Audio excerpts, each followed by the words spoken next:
Uh, Hello, my name is Atakan Güngör, and I'm a senior student in Koç University, and I was lucky enough to have a study with Akzonobel Kemipol, and we studied lithium-based corrosion inhibitors with accelerated tests and impedance spectroscopy. The motivation behind this study is to search for non-toxic corrosion inhibitors to replace chromate compounds, because as you know, chromates are toxic, highly toxic, and we test the performance of these inhibitors by accelerated exposure tests, salt spray tests, and electrochemical impedance spectroscopy, and try to correlate these results. And what we did is basically we replaced the chromate-based anti-corrosive pigments with 4 different lithium salts, and we compared their effectiveness by using electrochemical impedance and salt spray tests. And we determined that the passivating effects of lithium salts by modeling the phenomena occurring in the coating to a suitable electrical model. And there are different types of corrosion protection. We have cathodic protection, we have inhibitors, and we have coatings. And in this study, we basically prepared organic coatings, and we put some inorganic inhibitors inside the lithium salts, and we compared the performances. So before starting, I have to show the classical mechanism for inorganic inhibitors. Firstly, they have to take up water and they have to dissolve to form a passivating layer on the substrate surface. So as you can see in the image, after the inorganic salts are dissolved, then we can see the passivating performance of the inhibitors. And the chromate compounds, they are widely used as corrosion inhibitors, but they are highly toxic. They induce the genotoxicity on aquatic and botanic life through soil and water contamination, but they perform really good on corrosion protection, but they have to be replaced, basically. And we have the lithium salt alternatives. They are actually used in aluminum surfaces.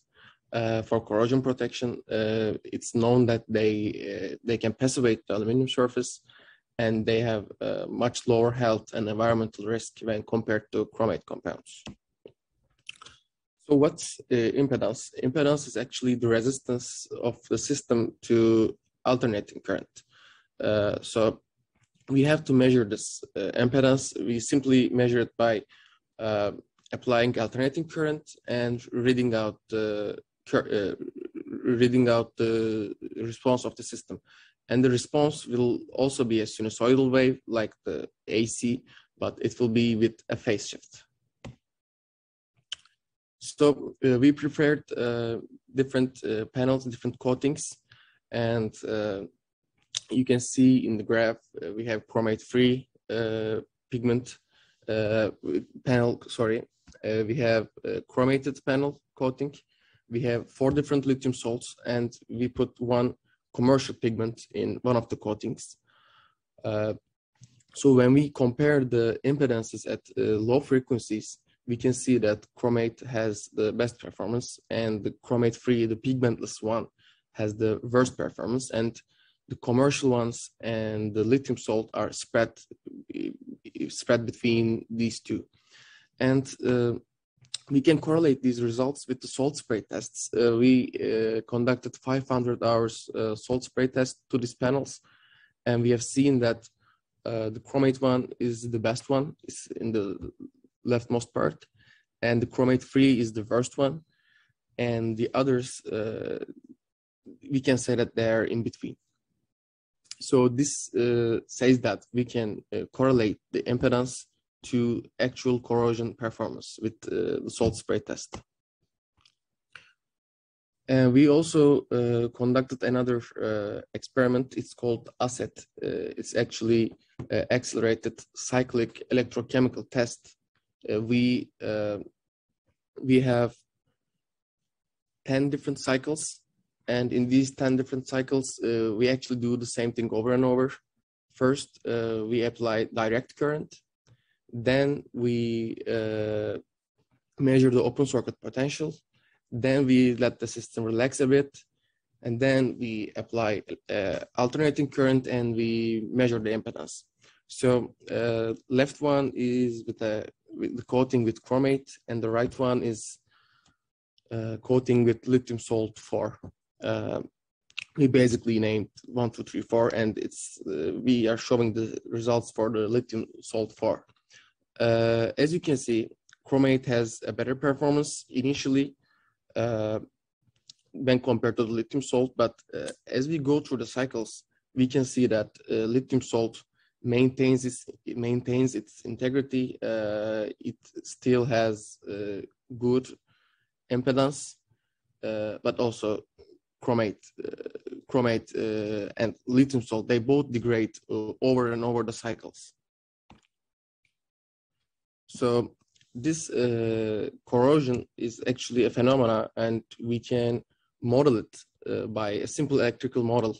This is actually a Randall circuit, and so there are lots of different processes going on inside the coating, but we can make an electrical circuit out of it. So first of all, we have the electrolyte resistance, the resistance of the electrolyte to the flow of the charge. It's like constant for all the experiments actually. And we have, when the corrosion is initiated, like prior to the initiation of the corrosion, the charges needs to transfer from the coating to the substrate to our actual panel. So these charges, some of them are stuck in the coating, and like they are stored in the coating, and we can call this as a coating capacitance because we basically have charges inside. And when these charges are moving, they experience a resistance through lots of different phenomena, but for simplicity, we lumped them all into one parameter, and we called it the pore resistance. And the corrosion part is, like you can understand from its name, it's only for after the corrosion has been initiated. So after the corrosion is initiated, the system forms a double layer on the substrate. It's basically an electrode or panel. So when the corrosion is initiated, we have a double layer capacitance and charge transfer resistance. So we divided the process into 5 stages. In the first stage, these are fresh panels actually in the first stage, and you can see a very high impedance, and we call that it's purely capacitive behavior. We have a phase shift, a 90-degree phase shift, and that's all. In the second stage, the coating has begun to penetrate water. The water uptake has been started, and we can see that the impedance has been lowered, but we still only have capacitive behavior. We have 90-degree phase shift, and that's all. In the third stage, we experience the pore resistance, and this pore resistance can be understood from the different shaped Nyquist plot in the right one. In the fourth stage, the corrosion has been initiated, and you can see there are 2 different time constants in the Nyquist plot, and it actually means that the system is experiencing resistance and capacitance as we modeled priorly. In the last one, the 5th stage, it's basically similar to the 4th stage, but it's basically done. The corrosion is started, it's been growing, our panel has been corroded, and we can analyze all the parameters, the pore resistance, the electrical charge transfer resistance, and the electrolyte resistance, the double layer capacitance, the coating capacitance. We can follow them individually by looking at these plots. And again, you can see the second time plot. We can second time constant, we can see it from the second semicircle occurring in the plot. So this is the comparison of two different panels. One of them is, they are actually identical. The only difference is that we put lithium salt, again, the fourth lithium salt, into one of them, the right one, and we put no pigment in the left one. So as we discussed earlier, to experience the passivating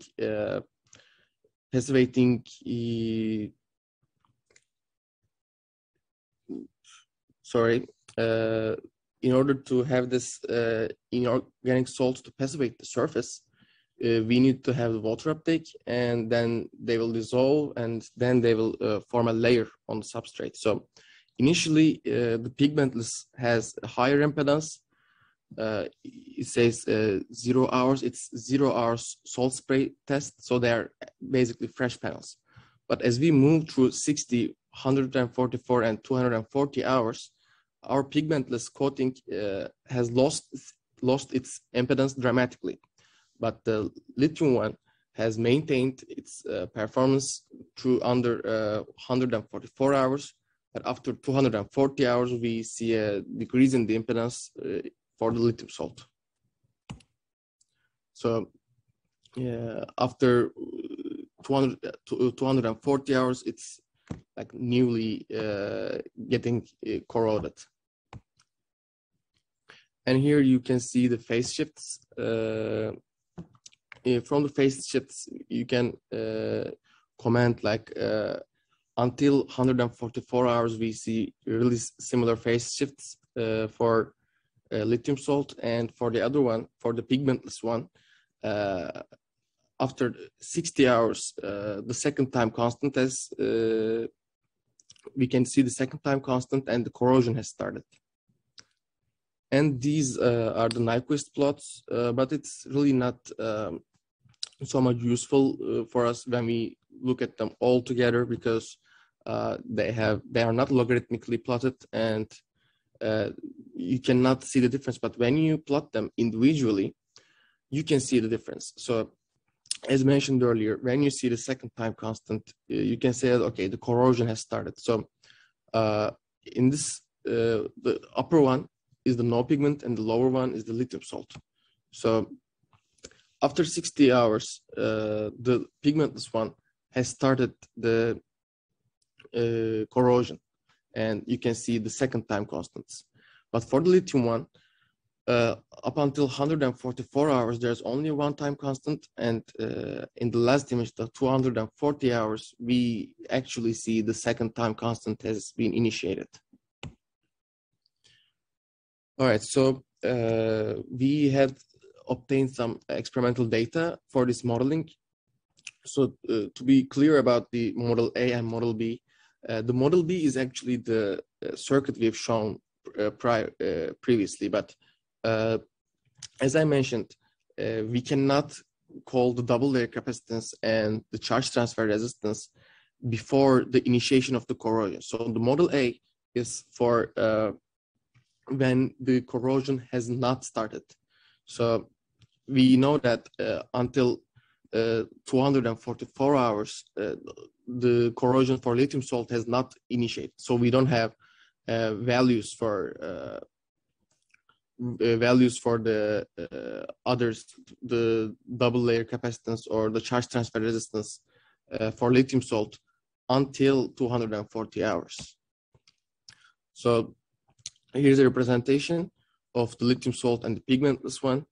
The pigmentless, again, actually has a higher impedance when they're fresh, but as we go to 240 hours, they both lose their impedance.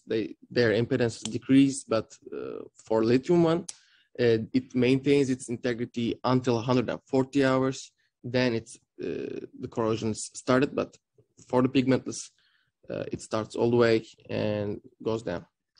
And you can see the coating reactances. The coating reactance for it's a bit messy plot, but we can comment that until after 240 hours, the pigmentless one has a really dramatic decrease in the coating reactance, but lithium salt has it's still steady. So yeah, it retains its pore resistance and it shows less degradation when compared to the lithium, the pigmentless, the lithium, and it has high coating reactance. And here is, again, as I mentioned before, we don't have data for charge transfer resistance before 240 hours for lithium because the corrosion is basically started in 240 hours. So when we compare the 240-hour data, we can see that lithium salt has a higher charge transfer resistance to the pigmentless coating. And you can see the trend of pigmentless coating, it's decreasing all the way. And here's the double layer capacitance reactance for pigmentless and the lithium salt. And it's actually related to the substrate surface area. So the DLC reactance has decreased dramatically for the pigmentless one, but we only have data for 240 hours for lithium salt.